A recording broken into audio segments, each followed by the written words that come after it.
નમસ્તે બાળ મિત્રો, આજે આપણે વાર્તા સાંભળીશું.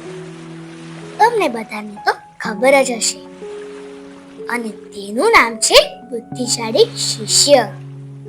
તમે બધા તૈયાર છો ને? અને એક વાત તો તમે રોજે ભૂલી જાવ છો, લાઈક, શેર અને સબસ્ક્રાઇબ પાક્કું હવે કરી દેજો. બધા તૈયાર છો ને? તો ચાલો વાર્તા શરૂ કરીએ. એક વખતની વાત છે. ગુરુજી પાસે ઘણા શિષ્યો અભ્યાસ કરતા હતા. એમાં એક શિષ્ય બહુ જ બુદ્ધિશાળી હતો, પણ થોડો ઘમંડી પણ હતો.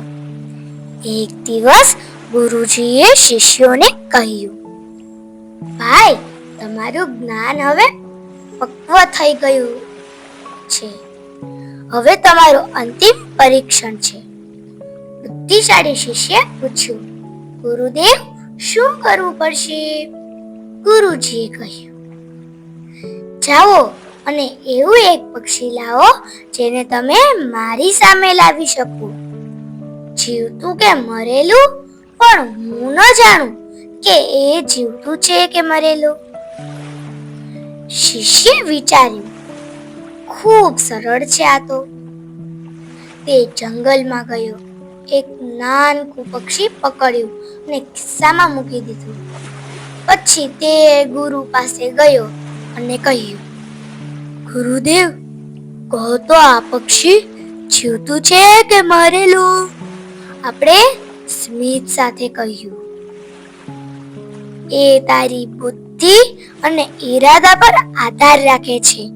જો તું ઈચ્છે છે તો એ જીવતું રહી શકે છે, અને જો તું ન ઈચ્છે તો તું એને મારી શકે છે. શિષ્ય ખભા ઝુકાવીને સમજી ગયો, સાચું જ, જિંદગી અને નિર્ણય બંને આપણા હાથમાં છે. આનાથી આપણે એ શીખવા મળે છે કે ઘણું જ્ઞાન હોવા છતાં નમ્રતા અને યોગ્ય ઈરાદો સૌથી મોટું ગુણ છે.